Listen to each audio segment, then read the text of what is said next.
Que Dieu soit loué. Je me tiens devant vous en simple serviteur. Nous bénissons notre Seigneur.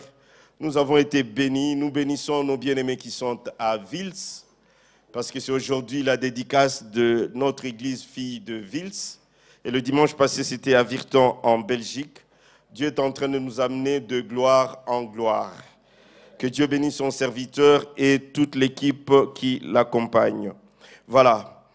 Nous avons été bénis au premier culte et je crois que par la grâce de Dieu, ça sera juste une succession de messages. Dieu est bon. Voilà, nous sommes dans une période de Pâques. Nous célébrons la Pâques, ce n'est pas un week-end, c'est une période. Nous sommes en train de célébrer la Pâques et c'est un grand événement pour nous, les chrétiens. C'est une période où nous célébrons la résurrection, nous célébrons la délivrance, et c'est une période glorieuse de grâce où l'œuvre de la croix se manifeste dans nos vies. Preuve même que notre présence, c'est le signe de l'œuvre de la croix. Nous sommes le résultat, les conséquences, pas néfastes, mais de bonnes conséquences, les retombées de la croix. Est-ce que vous pouvez dire Amen si vous croyez vraiment que vous êtes là grâce et à cause de la croix? Jésus-Christ, c'est l'agneau de Dieu, non des hommes. C'est Dieu qui a livré son Fils. C'est une victime expiatoire. Il s'est donné et propitiatoire parce qu'il était là. Il était sacrificateur et sacrifice. C'est pourquoi nous sommes en train de le célébrer.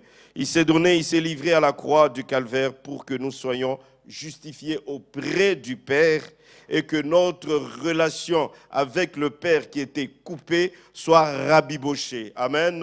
Donc il nous a réunis avec le Père et notre unité avec le Père est restaurée avec Dieu et avec les hommes. Donc Jésus-Christ, il est venu relever les ruines de nos péchés, de nos maladies, de nos souffrances, reconstruire le rempart ou le muraille détruite par le malin, rétablir le porte de la nouvelle Jérusalem spirituelle que nous sommes. Amen. Notre Dieu est bon. Comme je dis, on est pendant la période pascale. Est-ce que si on pense à la croix, on voit qui? On rentre un peu à l'école. Excusez-moi de vous faire mes élèves. Si on rentre, on voit la croix. Qu'est-ce qu'on voit à la croix? Jésus. Quand on voit Jésus, qu'est-ce qu'on voit en premier à la croix? Ce qu'il a enduré. Le sang, très bien. Quoi encore? Là, la couronne des épines, très bien. Quoi encore? Le sang, il y a encore plus... Le clou, très bien. Quoi encore? On voit la souffrance, très bien. Mais il y a un élément que vous passez à côté. Le sacrifice, oui. Le bois, très bien. Mais pourquoi vous ne parlez pas du corps? Vous avez parlé du sang, le sang vient du corps. Mais il y a aussi un élément qu'on ne fait pas toujours attention. Le vêtement de Jésus. C'est un élément qu'on ne fait pas attention parce que Jésus, c'était un grand souverain sacrificateur. C'est pourquoi mon thème, cet après-midi, ou c'est au début de l'après-midi, c'est le vêtement sacré de Jésus-Christ, la haute sacrificature.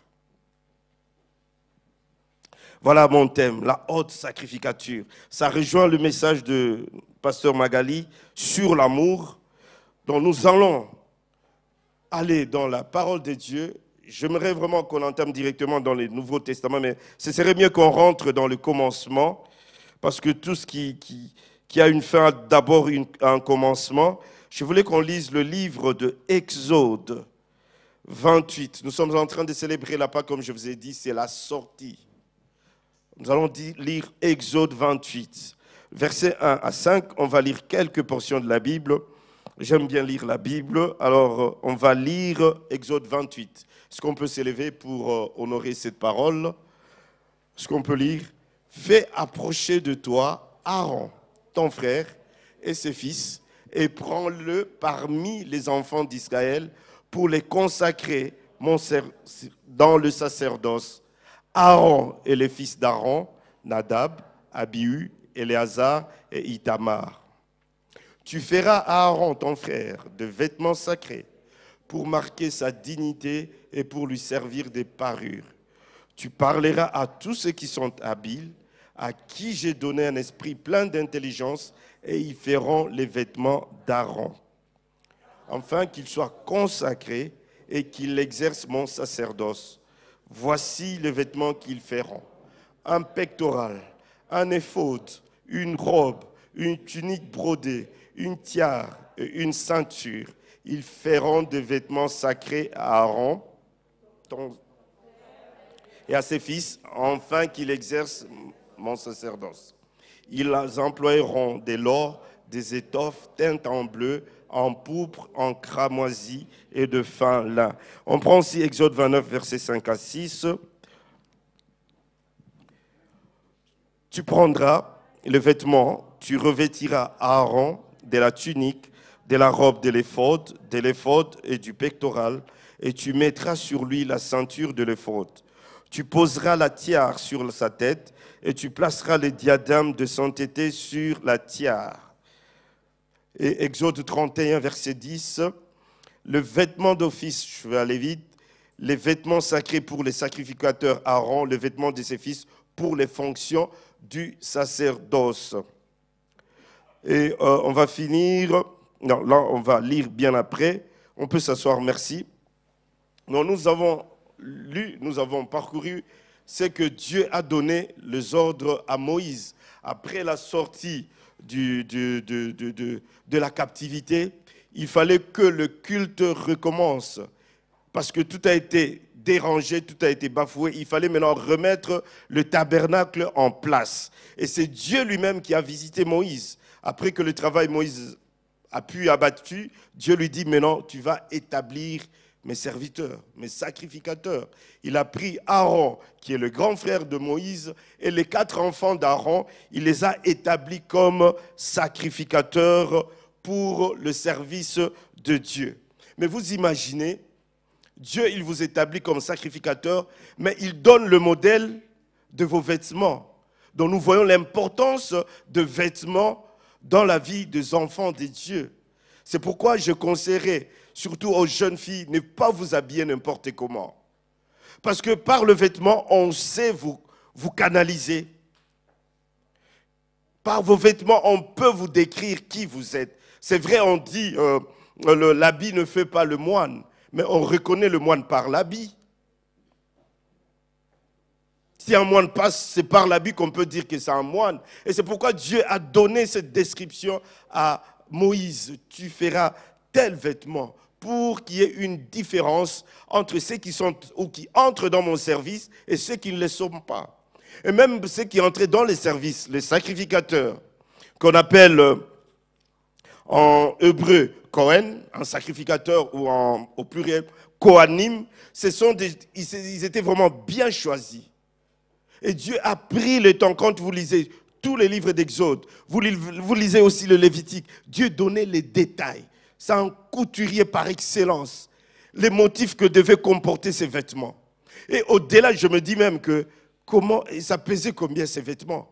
Parce qu'il y avait toutes sortes de pierres précieuses qui entraient dans ces vêtements. Il y avait de l'or, il y avait des saphirs, il y avait la pierre d'onyx, il y avait plusieurs pierres qui entraient. Et ça signifiait quelque chose pour Dieu.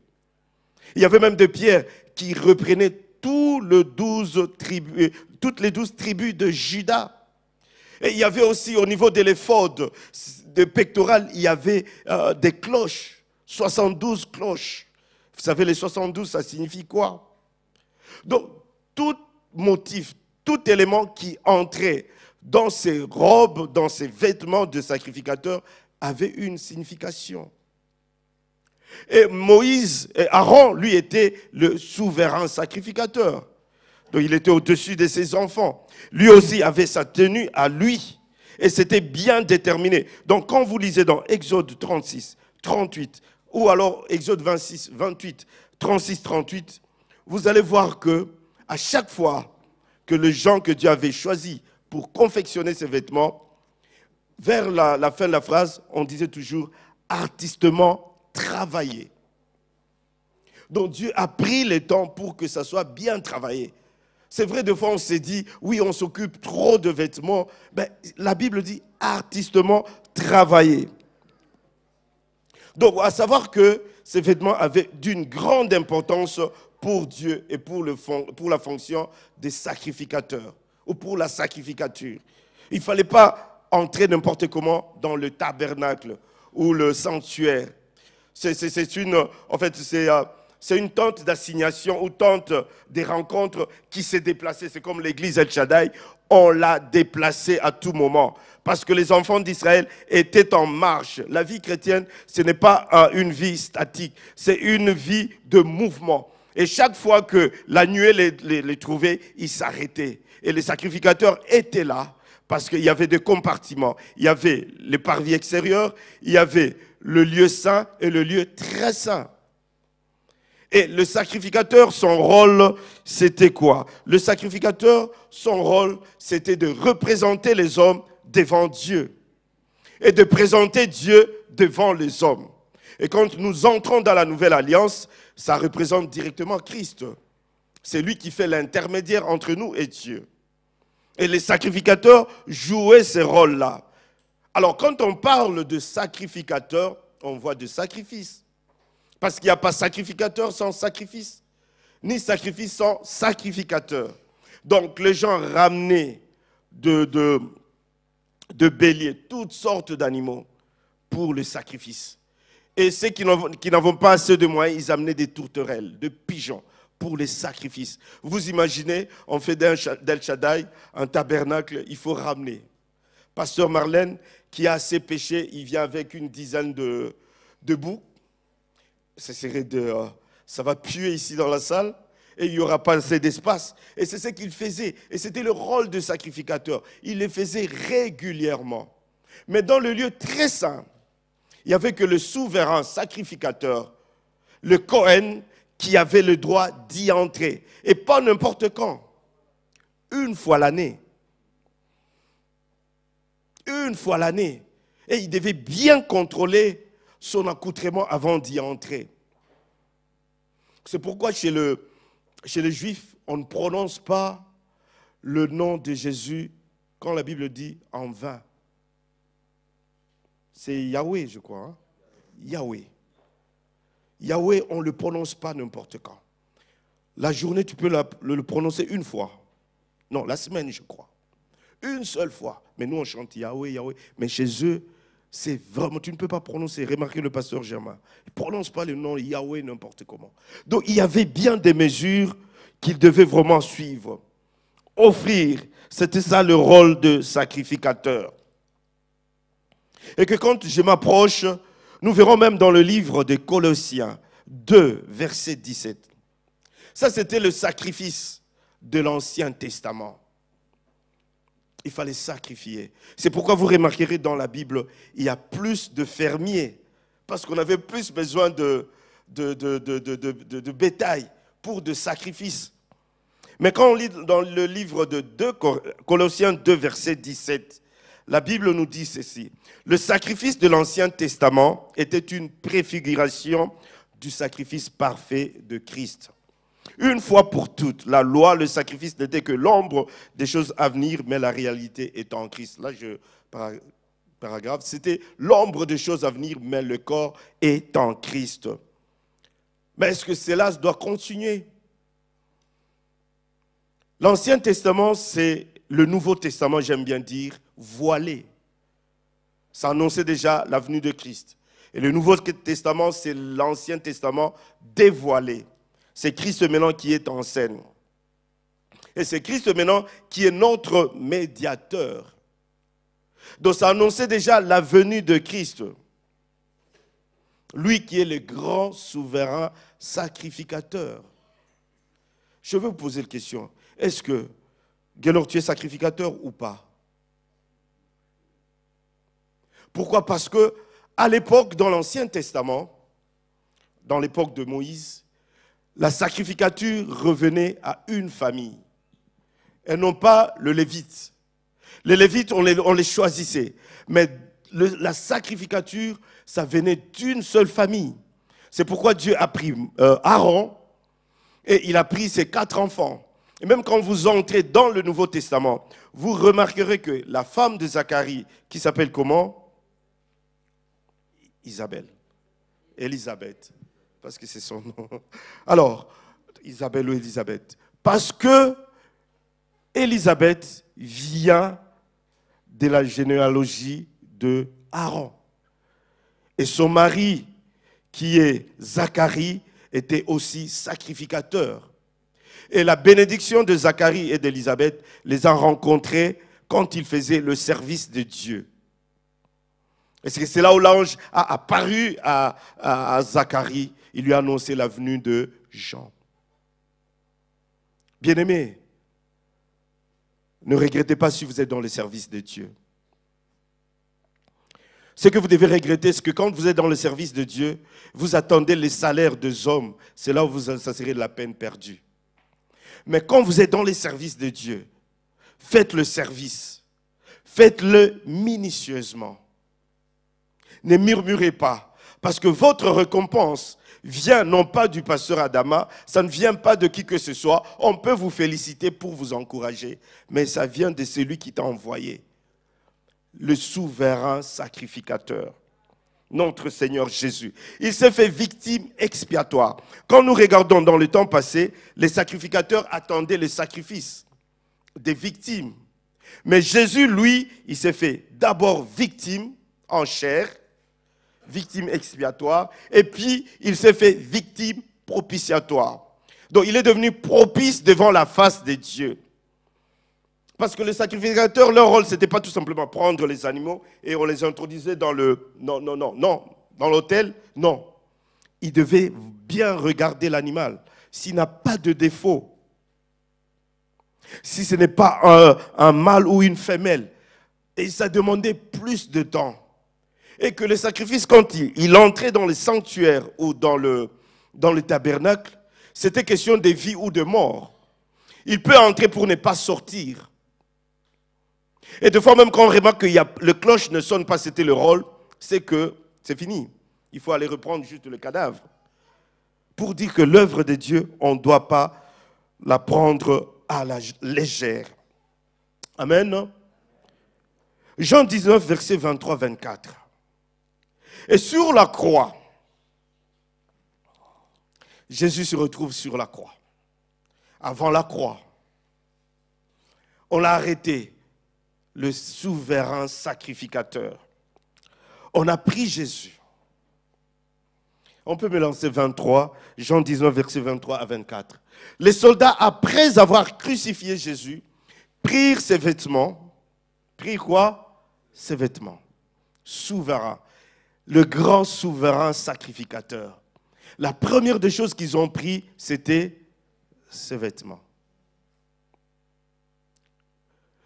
Joseph, qui est le prototype de Christ, quand ses frères l'ont livré, l'ont vendu, qu'est-ce qu'ils ont pris?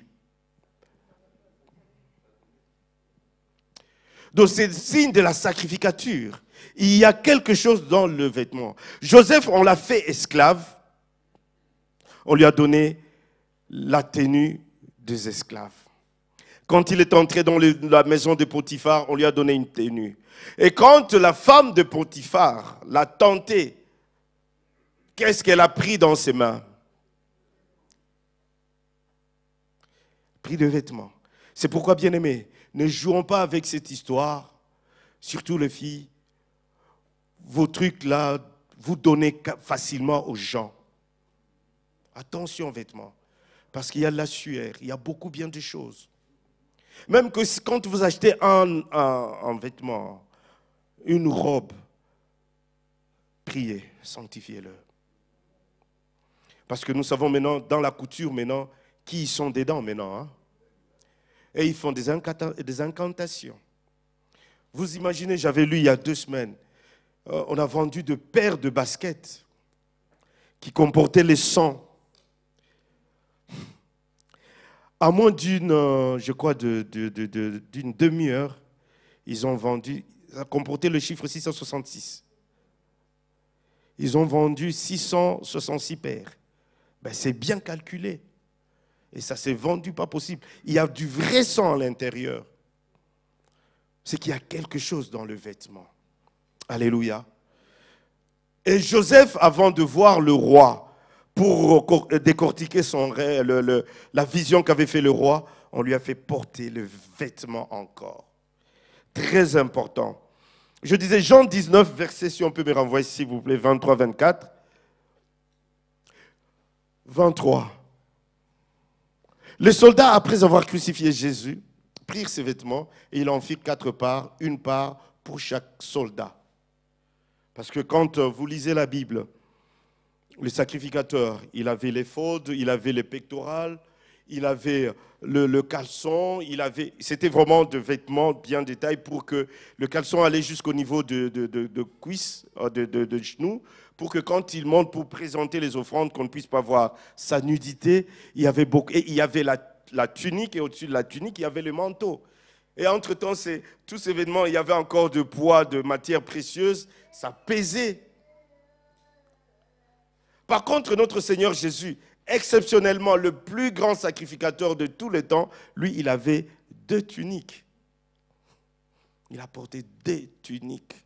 Et on appelle ça, la tunique, j'avais bien dit ça au début, c'est la tunique sans couture, inconsultile, de la tête en haut. Ça a été conçu comme ça. Et il se retrouve devant les bourreaux. Ils ont déchiré ses vêtements. Mais ce qui est drôle, quand vous lisez bien, ils se sont partagés, ils ont tiré au sort, ils ont joué au dé. Moi, je prends la partie de l'épaule, moi, je prends, ils ont pris. Ben, ce qui est de la tunique, ils n'ont pas pu déchirer la tunique. Pourquoi? Parce que la tunique représente le voile. La tunique représente le voile. Et le voile, personne ne pouvait déchirer le voile du tabernacle. Parce que le voile séparait le lieu saint et le lieu très saint. Je vous dis, c'est juste le grand sacrificateur qui pouvait entrer dans le lieu très saint. Et le voile séparé. Donc il y avait une limitation. Et juste le cri de Jésus pouvait déchirer ce voile. Le dernier cri qu'il a poussé à la croix. Je m'en vais vite parce que ce n'est pas vraiment par rapport au temps. Matthieu 27, 50 à 52. Le voile s'est déchiré. Jésus poussa de nouveau un grand cri et rendit l'esprit. 51. Et voici, le voile du temple s'est déchira en 2. Depuis les hauts, sans couture, jusqu'en bas. La terre trembla, les rochers s'effondirent. Les sépulcres s'ouvrirent. Quelle puissance! Et plusieurs corps de saints qui étaient morts ressuscitèrent. Juste un cri. Juste un cri, le voile s'est déchiré. C'est pourquoi les bourreaux, les détracteurs ne pouvaient pas déchirer ces tuniques. Ils ne savaient pas que c'était une révélation. Et ce que je plains ces bourreaux, c'est qu'ils ne savaient pas aussi qu'ils avaient la grâce. S'ils avaient compris comme le brigand qui était à côté de la croix de gauche, il s'était dit, Seigneur, souviens-toi de moi. Tant bien que je fais du mal, souviens-toi. Jésus lui a dit, aujourd'hui même. Bien-aimé, la grâce de Dieu, on peut la saisir même à la dernière minute. Et on peut avoir la grâce de Dieu comme l'arche qui est entrée dans Israël. On peut la fouler aux pieds. Des fois, tu as la grâce, comme on l'avait dit le dimanche passé. Tu négliges pasteur Marlène, tu négliges pasteur Kofi, mais tu ne sais pas que c'est lui qui a la grâce. Donc, je vais chercher un pasteur extraordinaire. Je peux payer mon billet pour aller quelque part. Mais la grâce est là. Les bourreaux, parce qu'ils avaient déjà cette mauvaise intention, et ils suivaient l'ordre ou les ordres de leurs supérieurs. Mais ils devaient écouter leur cœur. Pourquoi? Parce que quand tu n'es pas, comme a dit, par rapport à la prédication du pasteur Magali, quand tu n'es pas animé d'amour, tu as toujours des mauvaises intentions. Tu penses toujours du mal des autres. Même quand tu pries, tu n'es pas là. Tu souhaites, bien-aimés, soyons animés de l'amour. Toute la Bible, la parole de Dieu, c'est l'amour de Dieu. Tout ce que le sacrificateur, tout ce que Jésus a fait, du Premier Testament jusqu'au dernier, c'est l'expression d'amour. Dieu a tant aimé le monde qu'il a donné son Fils. Et il nous a fait cette grâce. Nous avons cet accès libre de m'approcher de Dieu parce que le grand sacrificateur a ouvert le chemin pour nous. Nous pouvons entrer comme des sacrificateurs. C'est-à-dire que je peux entrer dans le parvis, dans le lieu saint, dans le lieu très saint, sans qu'il y ait de protocole. Amen. C'est-à-dire que si je peux sortir ici, je sens que mon esprit me pousse, ça bouillonne au fond de moi de prier. Je peux arrêter ma voiture, je commence à prier dans ma voiture. Quelle grâce, quelle bénédiction nous cherchons toujours. Nous avons cette bénédiction. Je peux être au travail, dans un lieu n'importe, je m'arrête. L'autre fois, je parlais avec Pasteur Marlène m'appelait, elle était dans le salon de coiffure et on avait un programme de prière. Je dis, bon, ok, si tu finis, elle était en Belgique, on va s'appeler et puis on va prier. Eh bien, elle dit, non, Pasteur Didier, on va prier ici. Je lui dis, mais tu es dans le salon de coiffure. Elle dit, ben oui. C'est ça, les gens doivent comprendre, comme a dit Sœur Magali. On ne peut pas cacher notre identité. Si tu vas chez le musulman, si c'est l'heure de prière, il ferme le magasin. Quel que soit ce que tu allais acheter, même si ça vaut des millions, c'est l'heure de prière, il ferme ce magasin. Moi, je vois à la gare de Luxembourg le matin très tôt. Tu vois les gens qui vont au travail avec leur natte, ils se mettent dans un coin, ils prient. Ils prient n'importe où. Et on a prié avec le pasteur Marlène. Et Dieu a fait grâce que quand on priait, il y a un message qui est sorti pour la coiffeuse que je ne connais pas. Et le message est sorti. Et c'était ça. Et si elle n'a pas fait ça, elle allait faire rater la grâce, la bénédiction à la sœur qui en avait besoin. Ces gens ont perdu la grâce de Dieu. Ils avaient la grâce entre leurs mains. Mais par un cœur dur, ils ont perdu cette grâce. Alléluia. Mais par contre,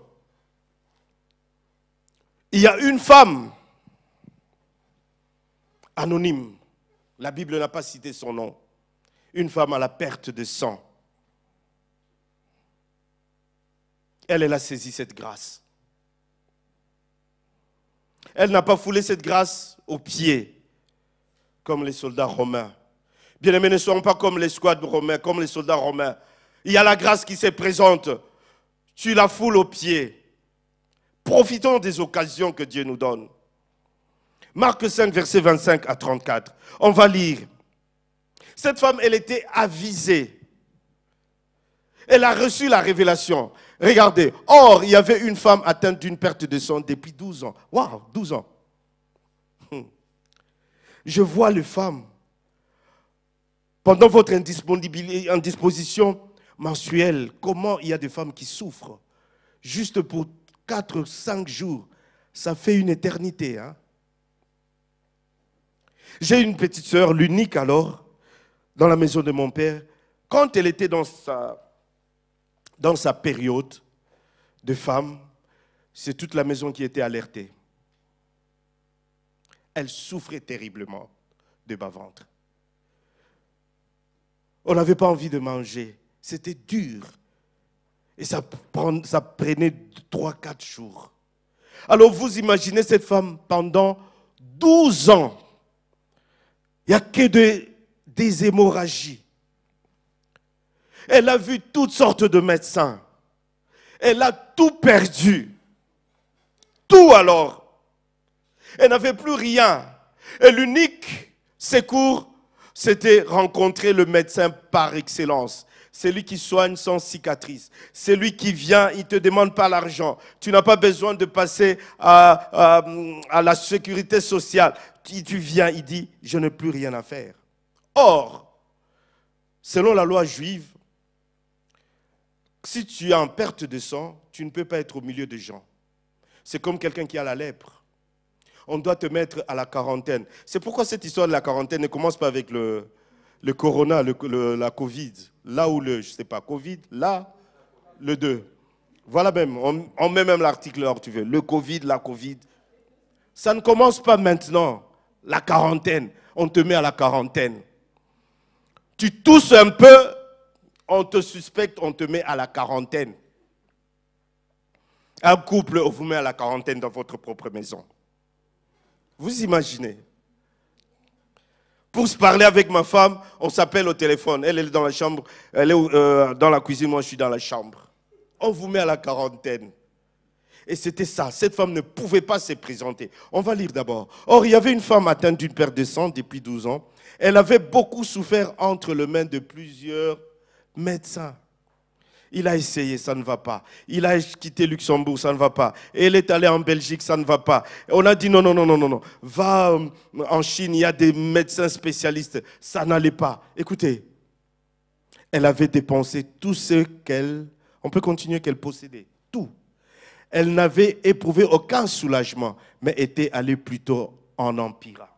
Plus elle avançait, plus elle dépensait de son argent, plus la maladie devenait de plus en plus compliquée. Ayant entendu parler de Jésus, elle vit dans la foule, elle vint dans la foule par derrière et touchant son vêtement. Elle a touché quoi? Souverain sacrificateur, son vêtement. Car elle disait, si je puis seulement toucher ses vêtements, quelle foi! Bien-aimé, il faut stimuler sa foi. Si je puis, parce que la foi vient de cette conviction qui vient du fond de toi. Si je peux faire ça. Vous savez, bien-aimé, pendant la semaine, j'ai rigolé quelque chose. J'étais quelque part. J'avais, ça m'a fait rire. Bien-aimé, il faut expérimenter Dieu. Il y a une sœur qui travaille là, c'est une sandwicherie. J'avais envie de manger le sandwich, là. Voilà. Il y a des fois des moments où... Alors, au fond de moi, je me dis, bon, je sors la carte pour un sandwich de 5. Ben, je fais cette prière, je dis, bon, si je peux au moins... Bien aimé, je n'ai pas fini de penser au fond de moi. La sœur m'appelle, pasteur Didier, on a réservé un sandwich pour toi. J'ai commencé à rigoler. Plus encore au-delà, il n'y avait pas que du sandwich avec du thé. Je dis, waouh. Donc tu vois, c'est la conviction que j'avais. C'est ça la foi. Et cette femme, elle est venue par derrière. Je sais, et au même instant, la perte de sang s'arrêta. Elle sentit dans son corps qu'elle était guérie de son mal. Est-ce qu'on peut continuer? De son mal. Je crois qu'on va s'arrêter. On va continuer. Jésus connut aussitôt en lui-même qu'une force était sortie de lui et se retournant au milieu de la foule, il dit, qui a touché mes vêtements? Jésus a besoin que tu touches son vêtement parce qu'il a plus de force et il veut te transmettre la force. Magali avait dit le matin, Dieu c'est un Dieu d'amour. Il nous a créés à sa ressemblance. Nous devons puiser en lui qui est une source intarissable. Il a des dons. Mais pourquoi nous n'allons pas chercher ces dons? Il n'en a pas besoin. Il a fait des dons pour nous, pour que nous puissions mettre ça au service. Quel est le don que tu as? On prie tout simplement, Seigneur, bénis-moi. Cherche le don. Quand tu as les dons de Dieu, tu sauras cadrer et recadrer ton ministère.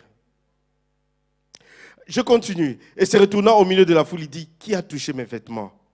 Ben, les disciples, à un moment donné, disaient, parce que la plupart étaient plus âgés que Jésus, ben, ce petit, qu'est-ce qui lui prend? Toute la foule là, et qu'une personne l'a touché, parce que la femme l'a touché dans une autre dimension. La foi bouge, la foi bouscule les choses. Il dit, ses disciples lui dirent, tu vois, la foule qui te presse et tu dis qui m'a touché. Et il regardait autour de lui pour voir celle qui avait la femme effrayée et tremblante. Elle a tremblé parce qu'elle ne devait pas être là, comme je vous ai dit. La loi juive, tu ne peux pas se retrouver là. Et puis elle s'est présentée devant le grand souverain sacrificateur. Parce que quand tu as la lèpre, tu es impur, tu ne peux pas t'approcher des sacrificateurs.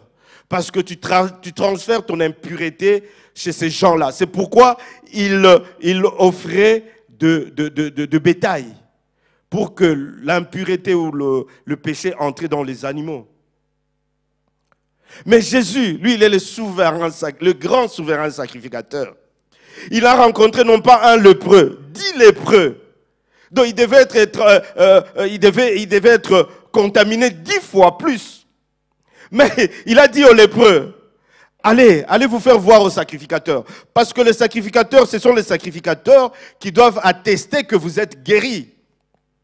Mais c'est lépreux, le dit lépreux, devait se poser cette question. Pourquoi il nous envoie chez les sacrificateurs? On ne peut pas s'approcher. Mais Jésus savait que, route faisante, vous serez guéris. Et ils étaient guéris. Un seul qui est rentré chez les sacrificateurs, Jésus, pour lui signifier, voilà que j'ai été guéri. Les autres, je ne sais pas où est-ce qu'ils sont partis, parce que la Bible ne me le dit pas, je m'arrête là. Donc voilà.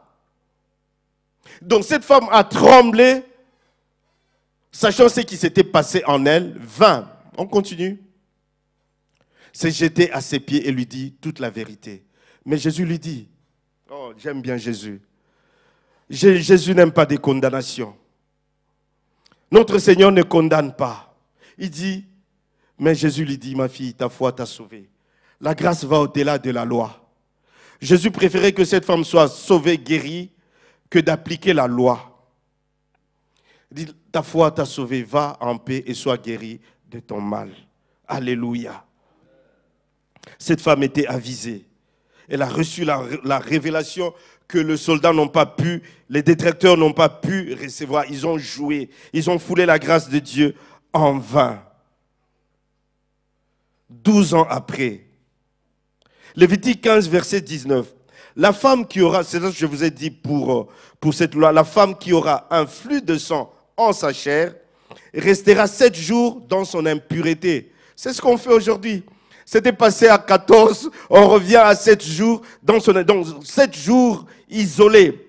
Quiconque la touchera sera impur jusqu'au soir.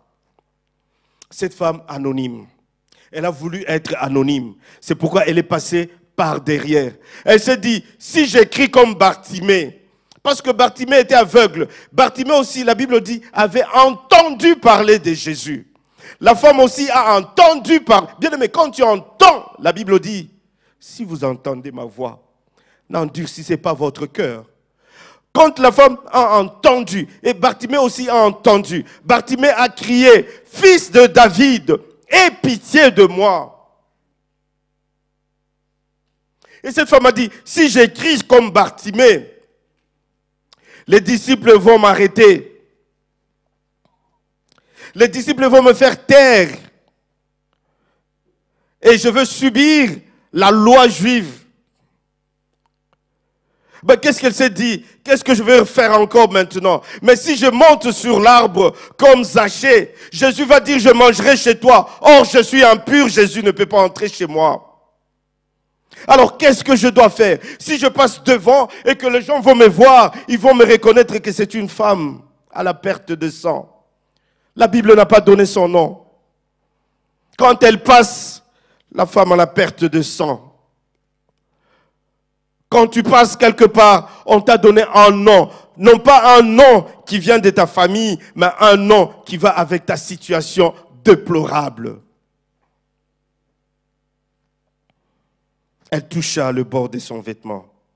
Ce n'est pas que le vêtement de Jésus avait une puissance particulière. Non, non, non, non, non, non. Mais c'est juste, la femme a compris la révélation. Quand vous lisez dans Nombre 15, 37, 41, un cordon bleu, une frange était mis au bord de vêtements de souverain sacrificateur pour se souvenir de la parole et des promesses de Dieu. Et quelle est cette promesse que cette femme a saisie? Cette promesse, c'est que la femme s'est dit que c'est par ces meurtrissures que je suis guérie. Alors je dois toucher cette frange pour que je sois guéri. Alléluia. Ce n'est pas que l'habit de Jésus, c'est la parole qui s'accomplit.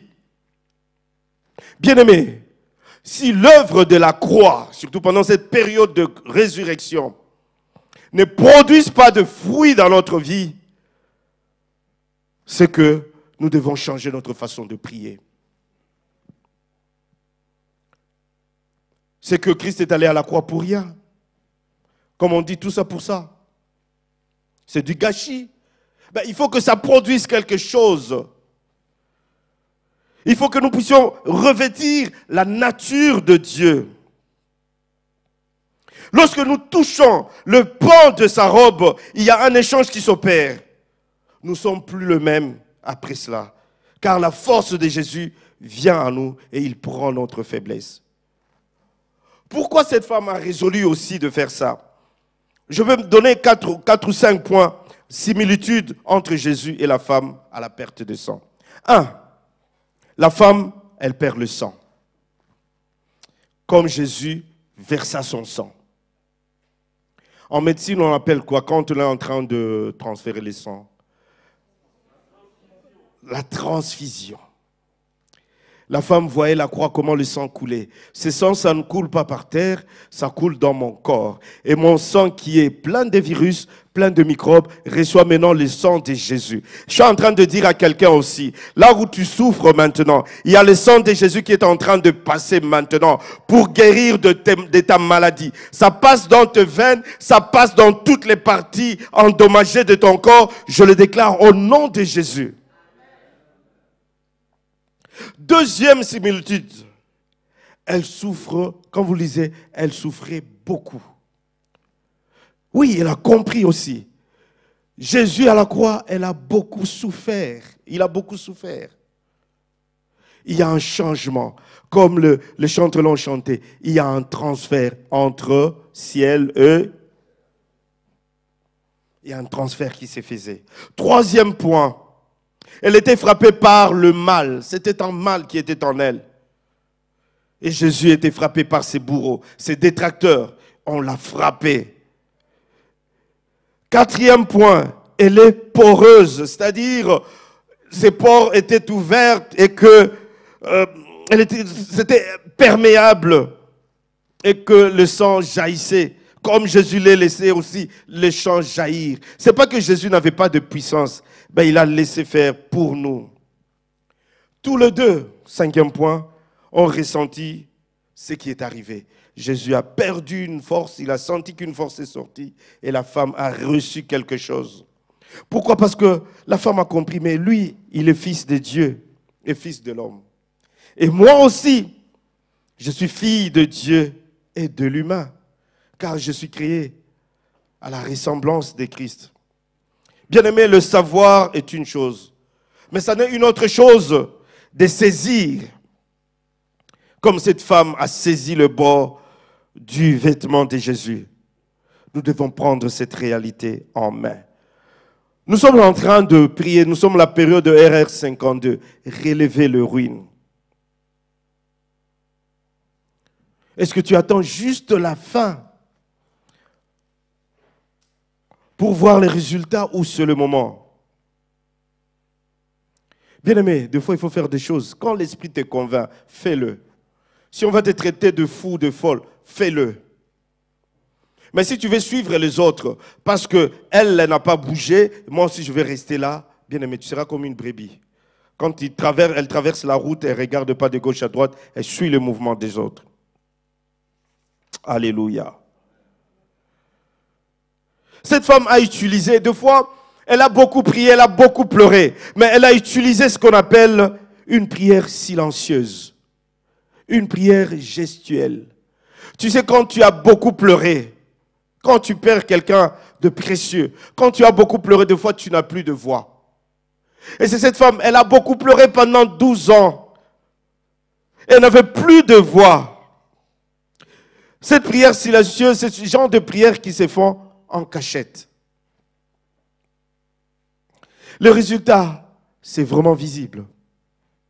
Le résultat de prière en cachette. Entre dans ta chambre, ferme ta porte, crie.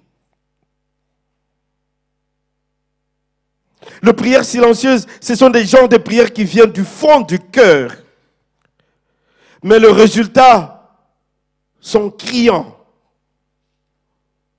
Mais on le voit toujours, il passe ici. Mais comment est-ce qu'il est arrivé à faire ça? Ils ne savent pas que tu es toujours dans le tabernacle, en train de prier. Cette femme a compris, oh j'aime bien cette histoire, que sa cible, ce n'était pas le corps de Jésus. Sa cible, c'était le vêtement du grand souverain sacrificateur. Elle s'est dit, mais comment les gens avaient de mouchoirs, de linge, ils allaient juste toucher le corps de Paul. Et on appliquait ces linges sur le corps de malade et les malades étaient guéris. Et à combien plus forte raison, le vêtement de Jésus. C'est ça la révélation. Elle a compris que je dois faire ça. Et c'est vraiment ce qui est arrivé. Mes amis, aujourd'hui, nous avons plus que le vêtement de Jésus. Parce que si on cherchait le vêtement de Jésus, on doit aller à Jérusalem, là on l'a enterré. Parce que le vêtement est porté par quelqu'un. Si j'ai besoin de toucher le vêtement du pasteur Kofi, je dois chercher pasteur Kofi où il se trouve. Et lui, tellement il bouge trop, je vais le trouver où? Je viens à El Shaddai, il n'est pas là. Et maintenant encore, il y a Virton, je vais à Virton, papa Kofi n'est pas là. Il est à l'Italie. Alors pour que je sois guéri, je vais chercher papa Kofi partout. Non. Mais nous avons plus que le vêtement de Jésus. Nous avons le sang de Jésus. Nous avons la parole de Dieu. Nous avons l'Esprit de Dieu. Par-dessus tout, nous avons le nom de Jésus. Le nom qui change tout. Il dit dans la parole, dans le livre de Jean 14, versets 13 à 14, « Et tout ce que vous demanderez en mon nom. » Au nom de qui? De Jésus. « Je le ferai afin que le Père soit glorifié dans le Fils. » Bien-aimé, il y a de ces choses que Dieu le fait parce que, non pas parce que tu es saint, non pas, non, il le fait pour la gloire de son nom tout simplement. Juste parce que tu as cité son nom, il dit non, pour la gloire de mon nom, je dois montrer aux païens que j'existe, je dois passer à la guérison. Si vous demandez quelque chose en mon nom, je le ferai. Je le ferai. Jean 16, 24. Jusqu'à présent, vous n'avez rien demandé en mon nom.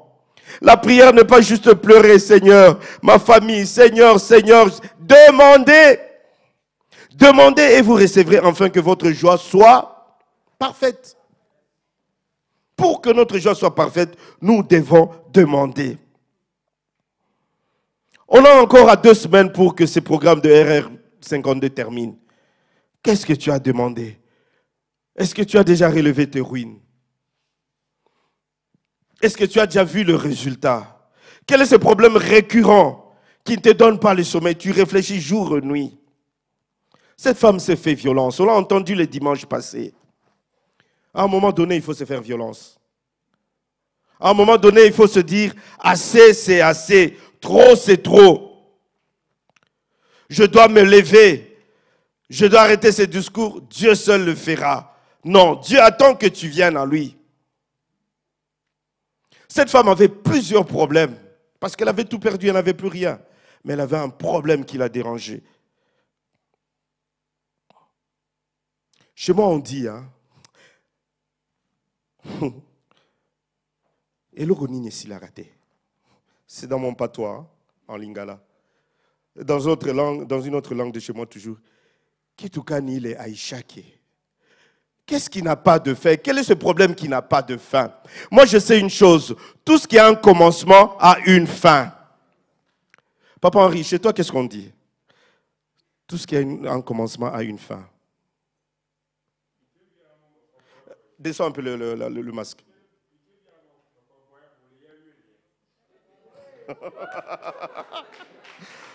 Vous entendez ça? Donc, tout ce qui a un début a une fin. En portugais, Mélanie, qu'est-ce qu'on peut dire?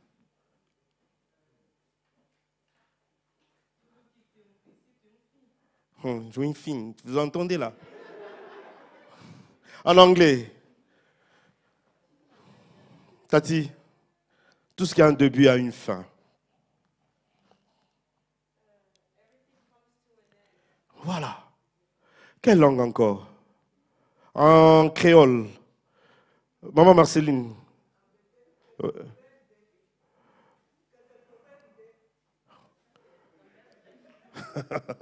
Dieu, c'est un Dieu de langue. Alléluia. Quelle langue encore? Qui? En Kirundi. Waouh. Gloire à Dieu. Nous voyons que tout ce qui... Ma femme, en Chiluba, c'est comment?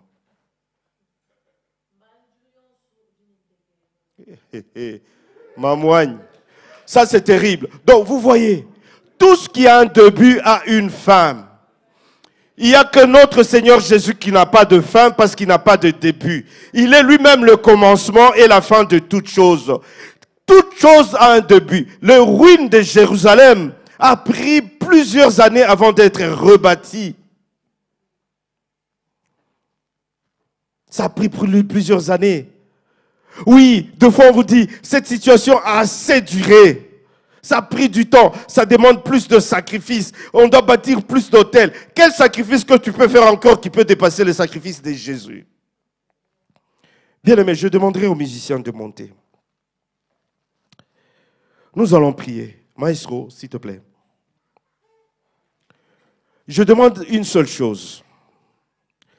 Si tu te lèves, c'est pour prier. Si tu as un problème qui te dérange, problème de travail, de maladie, un seul problème, je ne demande pas deux. Cette femme est allée auprès de Jésus avec un seul problème. Problème de mariage, problème des enfants, problème de finances, un seul problème. Tu t'élèves. Si tu n'as pas de problème, reste assise. Si tu n'as pas de problème, très bien, gloire à Dieu. Mais si tu as un problème et tu veux trouver vraiment une solution, bien-aimé, tu dois t'élever. C'est ton problème. C'est toi qui souffres avec ces problèmes. Moi, je peux t'accompagner dans la prière. Mais c'est question de vie et de mort, c'est toi-même. Cette femme s'est fait violence. Elle a bravé les lois. Elle a bravé toute situation. Elle a dit, si j'ai touché juste le pan de sa robe, je serai guéri. Parce que notre Dieu, c'est un Dieu tout-puissant. Quelle est cette histoire qui ne finit jamais? Quelle est cette chose qui ne finit jamais? Bien-aimé, dis Seigneur, avant la fin de ce programme de RR52, je vais voir quelque chose. Si pas cette semaine et que le premier dimanche du mois de mai, je veux témoigner. Je veux témoigner. Bien-aimé, prie comme tu n'as jamais prié. Ne regarde pas ton voisin. Cette femme n'a pas regardé la foule. Cette femme n'a pas regardé Pierre ou Jean pour se dire qu'il veut. Non, non, non. Je veux aller. C'est question de vie ou de mort. Nous avons plus, je vous ai dit, le vêtement des sacrificateurs. Nous avons Jésus. Alléluia. Au moment que la chorale chante, commence déjà à prier. Élève ta voix au nom de Jésus. Alléluia. Alléluia. Dieu tout-puissant, quand mon cœur considère tout l'univers créé par ton pouvoir, le ciel d'azur, les éclairs, les tonnerres. Lève ta voix, commence à prier, bien-aimé. Pleure devant ton Seigneur, alléluia. Et du soir, de tout mon être, alors s'élève un chant. Dieu tout-puissant, que tu es grand. De tout mon être, alors s'élève un chant. Dieu tout-puissant, que tu es grand. Manderebo sabrarebo shakayendari bababa.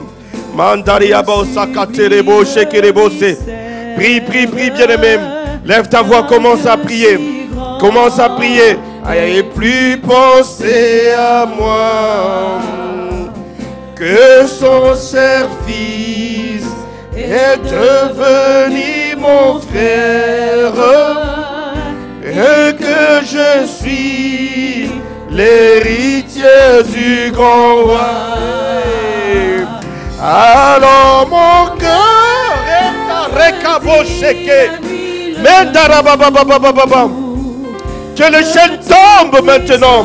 Que le chaîne tombe, oh Dieu Tout-Puissant. Yembanderebo satarakabo shayaraba. Rekenderebo sata.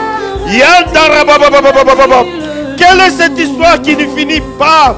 Quelle est cette histoire qui ne finit pas? Enderebo satarekabo shete. Yamanderebo satarabababababa. Yabababo seterebo. Yandarabababababa. Et Adamaro, commence à prier, prie, prie, prie, prie, prie. Prie, prie, prie, prie.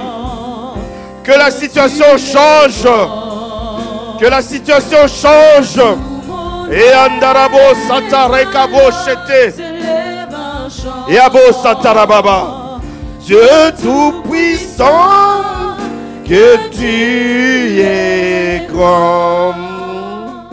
Yonzamboyo. Bisi ekumisi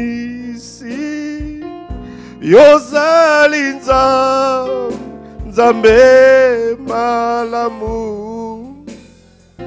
yonzamboyo ngai nataleli ozalinza nzambe ma Nzambe na kembo, Nzambe na nguya manderebo. Okanjolama, yosanjolama. Nzambe na kembo, Nzambe na nguya. Osanjola, orebo sayara bababa. Bien-aimé, continue à prier, appelle à l'existence ce qui n'existe pas. S'élève un chant, Dieu Tout-Puissant, que tu es grand, de tout mon être, alors s'élève un chant, Dieu Tout-Puissant. Amen. Je vais inviter le pasteur Kofi. Il va faire de prières des déclarations et il va sceller les prières que nous avons faites. Au nom de Jésus. Alléluia. Éternel Dieu, tu es un Dieu vivant. Auprès de toi, Seigneur, nous avons la vie, nous avons la victoire. Seigneur, donne-nous véritablement cet après-midi de demeurer ferme en toi, parce que tu es le cep. Et qui, toute branche rattachée à toi, ne perdra jamais. Parce que nous sommes scellés dans cette nouvelle alliance pour porter du bon fruit et pour triompher de ce monde. Indépendamment des oppositions, nous sommes plus que vainqueurs par le sang de Jésus qui nous purifie. Et c'est ce sang qui fait que toi et moi, nous sommes là aujourd'hui. Et nous voulons encore bénir et sceller notre alliance. Nous voulons renouveler notre alliance. Nous voulons renouveler notre appartenance à ce grand sacrificateur, Jésus-Christ de Nazareth. Et que les flèches de l'ennemi ne nous atteignent point, parce qu'il a mis en nous le Saint-Esprit. Et le Saint-Esprit est un feu dévorant qui représente autour de nous une barrière impénétrable, infranchissable. C'est pourquoi, oh Père de gloire, cet après-midi, tes enfants qui se sont levés pour apporté devant le trône les problèmes. Seigneur, tu les as vus. Et c'est pourquoi nous déclarons, ô Père, la guérison pour le malade. Pour ceux dont les portes étaient fermées, que les portes s'ouvrent maintenant. Pour ceux qui ont eu aussi, Seigneur, les mêmes difficultés qui ont perduré comme cette femme qui était atteinte du flux de sang. Seigneur, que maintenant la solution, oh toi le Dieu de la solution, tu donnes la solution maintenant mes bien-aimés. Éternel, merci parce que celui qui était encore affligé, tu apportes la consolation. Seigneur, merci parce que tu es un Dieu vivant. Et nous scellons, oh cet après-midi, encore, dans le sang précieux de Jésus, afin que toi le Père, le Dieu de gloire, ton vêtement puisse nous envelopper pour que les flèches de l'ennemi ne nous atteignent point. Nous voulons te donner toute la gloire qui est due. Nous voulons t'élever et te recommander notre vie. Toi qui vis, qui règnes pour les siècles des siècles. Ainsi nous avons prié. Amen.